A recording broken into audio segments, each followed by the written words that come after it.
അയ്യപ്പേട്ടാ, ചില സുപ്രധാന തീരുമാനം ഈ തിങ്കളാഴ്ച ഹൈക്കോടതിയിൽ നിന്നുണ്ടാവുമെന്നാണ് കേൾക്കുന്നത്. അത് മറ്റൊന്നുമല്ല, ADM നവീൻ ബാബുവിന്റെ കേസുമായി ബന്ധപ്പെട്ടിട്ട് തന്നെ. അപ്പോൾ AKG സെന്ററിലേക്ക് കൂടി അന്വേഷണം കയറി ചെല്ലുന്ന ഒരു അവസ്ഥയാണ്. മുൻപ് ഒരു AKG സെന്റർ അന്വേഷണം പോയതാണ്. അതിനെ എങ്ങനെയൊക്കെ ഇങ്ങനെ തടഞ്ഞു നിർത്തി അങ്ങോട്ട്. ഭീമൻ രഘുവിനെ പോലെ പിണറായി അങ്ങ് തടഞ്ഞു നിർത്തി. അപ്പോൾ ഇത്തവണ വരുന്ന AKG സെന്ററിലെ അന്വേഷണം വരുമെന്ന് അറിഞ്ഞതോടുകൂടി തന്നെ നേതാക്കളുടെ നെഞ്ചിലൊക്കെ ഒരു നെരിപ്പോടുണ്ട്. എന്താണ് ചേട്ടൻ അതിൽ തോന്നുന്നത്?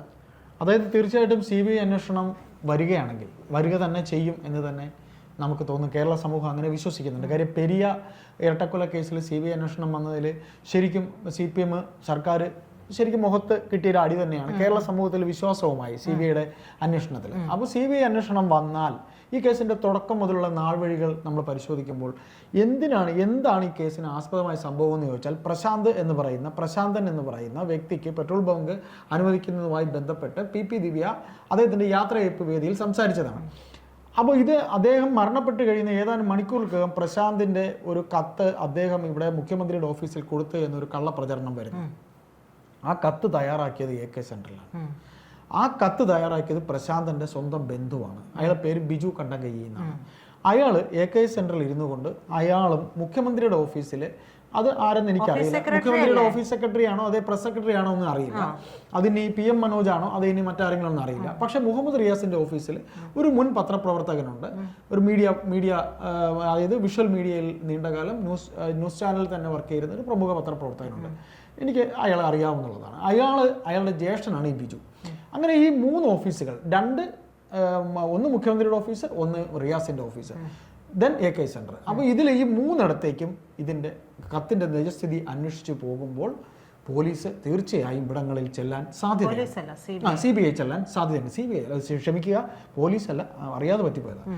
അപ്പോൾ CBI ചെല്ലുന്നുണ്ട്. അപ്പോൾ CBI ചെല്ലുക എന്ന് പറയുമ്പോൾ പ്രജിത ഇപ്പോൾ പറഞ്ഞു വെച്ചതുപോലെ ഒരു വേള ഈ പറയുന്ന എക്സാലോജിക് എന്ന മുഖ്യമന്ത്രിയുടെ മകളുടെ കമ്പനിയുടെ കേസുമായി ബന്ധപ്പെട്ട് മുഖ്യമന്ത്രിയുടെ മകൾ വെച്ചിരിക്കുന്ന കമ്പനി അഡ്രസ്സ് ഏതെന്നറിയോ?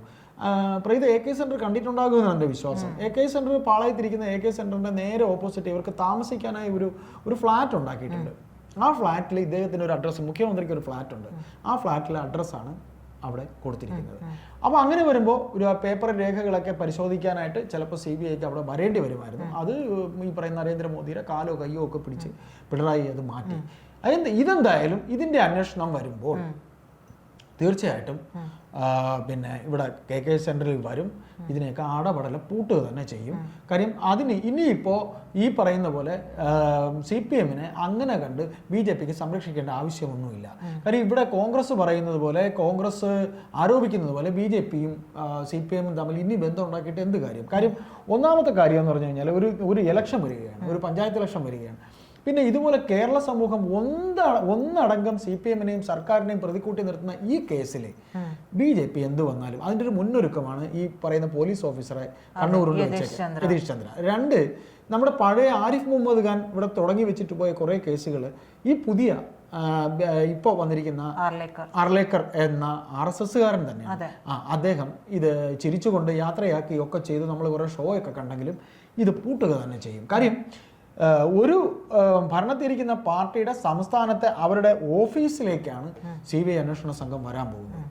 അപ്പൊ അത് ഒരു വലിയ നാണക്കേടാണ്. അതായത് ഈ ബിജു കണ്ടങ്കൈ എന്ന് പറയുന്ന ആൾക്ക് ഇതിൽ പ്രധാനപ്പെട്ട ഒരു പങ്കുണ്ട് എന്ന് അയാളും ഈ പറയുന്ന ഈ 2 ഓഫീസുകളും, മുഖ്യമന്ത്രിയുടെ ഓഫീസും മുഹമ്മദ് റിയാസിന്റെ ഓഫീസിലെയും ഇവർ 3 പേരോട് ഇരുന്നാണ് ഈ കത്ത് തയ്യാറാക്കുന്നത്. ഈ കത്ത് തയ്യാറാക്കുമ്പോൾ പറ്റുന്ന തെറ്റെന്ന് പറഞ്ഞാൽ, ഒന്ന്, ഈ കത്ത് ഇദ്ദേഹം മരണപ്പെട്ട ശേഷം എഴുതിയതാണ്. അത് ഉറപ്പ് അന്നേ തെളിവുകളായിട്ട് വന്നു. അതിനുശേഷം ഇത് രജിസ്റ്റർ ചെയ്യും. മുഖ്യമന്ത്രിയുടെ ഓഫീസിൽ പരാതി പരിഹാര സെല്ലുണ്ട്, അവിടെ ഇത് രജിസ്റ്റർ ചെയ്യും. അത് രജിസ്റ്റർ ചെയ്തിട്ടില്ല അതിൽ തന്നെ. അപ്പോൾ അന്ന് തന്നെ ഇയാൾ പറഞ്ഞ് എനിക്ക് 2 ഒപ്പുണ്ടെന്ന്. കാര്യം ഈ ഒപ്പിട്ടത് ഈ 2 പേരാണ്, ഇയാളുടെ ഏറ്റവും അടുത്ത ബന്ധുക്കളാണ്.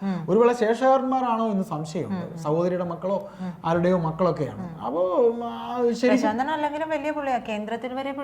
ഇന്ത്യൻ ഓയിൽ കോർപ്പറേഷനിൽ വരെ പിടിപാടുള്ള ആളാണ്. അപ്പൊ അതേ ഇങ്ങനെ ഇറങ്ങി വന്ന് വളരെ കോമൺ ആയിട്ട് പറഞ്ഞു എനിക്ക് 2 ഒപ്പുണ്ടെന്നാണ് പറഞ്ഞത്. എനിക്ക് 2 ഒപ്പില്ല. പ്രകൃതിക്കുണ്ടോ? 2 ഇല്ല. ഈ രണ്ടൊപ്പ് എന്ന് പറയുന്ന ആള് തന്നെ ഫേക്ക് ആണെന്നുള്ളത് അറിയാം.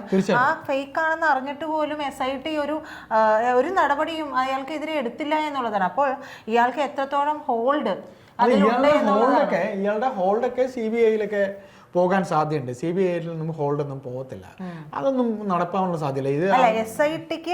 SITയുടെ മേലെ ഇവർക്കുള്ളൊരു ഇതിന്റെ പുറത്താണ് ഈ രണ്ടൊപ്പുണ്ടെന്ന് പറയുന്നത്. നമ്മളാണെങ്കിൽ ഒരു രണ്ടൊപ്പിട്ട് കാര്യം നടത്തി എന്തെങ്കിലും ഒരു അന്വേഷണം വന്നാൽ പോലീസ് നമ്മളെ വെറുതെ വിടുവോ ചേട്ടാ? പ്രജിത, എൻ്റെ ഒരു സംശയം, ഇത് ഈ പറയുന്ന ഫിംഗർ ടിപ്സ് വരെ വെച്ചിട്ട് ഒരു കണ്ണൂർ ഒരു ഭയങ്കരമായിട്ടുള്ള മോഷണം പിടിച്ചവരാണ് ഇവർ. പഴയ CCTV ദൃശ്യം മുതൽ അതുപോലെ ഇതുപോലെ ഈ കേസിൽ ഒളിഞ്ഞോ തെളിഞ്ഞോ ഞാനോ നിങ്ങളോ ആണെങ്കിൽ പോലും ഈ പറയുന്ന പോലീസ് സംഘം ഒരു വേളയെങ്കിലും നമ്മളെ വിളിച്ചുകൊണ്ട് ചോദ്യം ചെയ്യൂലേ? ഈ പ്രശാന്തിനെ ഇന്ന് വരെ ചോദ്യം ചെയ്തിട്ടുണ്ടോ? ഈ പ്രതിപട്ടിയെ ചേർത്തിട്ടുണ്ട്. മൊഴിയെടുക്കാൻ വിളിച്ച പോലെ മച്ചാനെ നീ വന്നേരെ എന്നാണ് വിളിച്ചത്. അങ്ങനെ വിളിച്ചാണ് പോയി ചെയ്തത്. അപ്പൊ ഇയാൾ ആരാ? അപ്പൊ ഇതിൽ നിന്ന് നമുക്ക് മനസ്സിലാക്കാനുള്ളത് CBI ഒരു താൽക്കാലിക ജീവനക്കാരൻ മാത്രമാണെന്ന് ഓർക്കണം. പക്ഷെ അയാൾക്കുള്ള ഹോൾഡ്, അതായത് പറയുന്ന താൽക്കാലിക ജീവനക്കാരന് ആണെങ്കിൽ പോലും അവനൊന്നും ഈ പറയുന്ന പോലെ ഒരു പെട്രോൾ ഈ പറയുന്ന പമ്പൊന്നും നടത്താനൊന്നും അനുമതിയൊന്നും കിട്ടാറില്ല. എന്നിട്ടും അവന് അനുമതി കിട്ടി. അപ്പോൾ താൽക്കാലിക ജീവനക്കാരനായി നിൽക്കുന്നത് തന്നെ ഇത്തരത്തിലുള്ള പലരുടെയും CPMലെ പല നേതാക്കളുടെയും ബിനാമി ബിസിനസ്സുകൾ ചെയ്യാനാണ്. അത് നമ്മളിപ്പോൾ തന്നെ പല ചർച്ചകളിലും പറഞ്ഞു. കണ്ണൂർ ഏറ്റവും കൂടുതൽ പെട്രോൾ ബങ്കുകൾ ഒരു സ്ഥാനത്തും അസ്ഥാനത്തും ഒക്കെ ഈ ഭരണം വന്ന ശേഷം വന്നിട്ടുണ്ട്. അത് അനധികൃതമായിട്ട് വെക്കേണ്ട സ്ഥലത്ത് പോലും അല്ലാതെ പലയിടത്തും ഇത് വെച്ചിട്ടുണ്ട്. അപ്പോൾ അത്തരത്തിൽ ഇയാളെ ബിനാമിയാണ് ഇത്. ഈ PP ദിവ്യയുടെ ഭർത്താവിൻ്റെ ബിസിനസ്സുകളുടെ ഒരു ബിനാമിയാണ് ഈ കഥാപാത്രം. പിന്നെ ഈ പറയുന്ന ഇവർ ആവശ്യപ്പെട്ടത് SIT എന്ന് പറയുന്ന ഉദ്യോഗസ്ഥ സംഘം ഇവിടെ എന്ത് ഉതളങ്ങ ഒലത്തി എന്നാണ് അവർ ചോദിച്ചത്. സമൂഹം ചോദിക്കുന്നു അതാ, അവരെന്ത് കണ്ടുപിടിച്ചു? ഇതൊരു നാടൻ ഭാഷയിൽ നമ്മൾ പറഞ്ഞു ഉതളങ്ങ എന്നൊക്കെ പറഞ്ഞത്. അതായത് ഇവരെന്ത് പോലീസാണ്, ഇവരെന്താ കണ്ടുപിടിച്ചത്? അവർക്ക് കണ്ടുപിടിക്കാൻ അല്ല, അതാണ് നമ്മൾ ചർച്ചയിൽ പറയുന്നത്. അവർക്കിതൊന്നും കണ്ടുപിടിക്കാൻ അറിയാത്തതല്ല.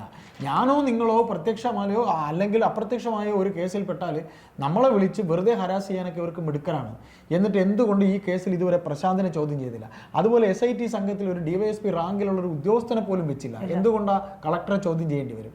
അപ്പോൾ കളക്ടർ, പ്രശാന്ത്, ദിവ്യ, പിന്നെ ഏറ്റവും ഒടുവിലെ ശംസുദ്ദീൻ വരുള്ളൂ എന്നാണ് എനിക്ക് തോന്നുന്നത്. പിന്നെ ഡോക്ടർ വിടും. ഡോക്ടറും കഴിഞ്ഞിട്ടേ ശംസുദ്ദീൻ വരുള്ളൂ.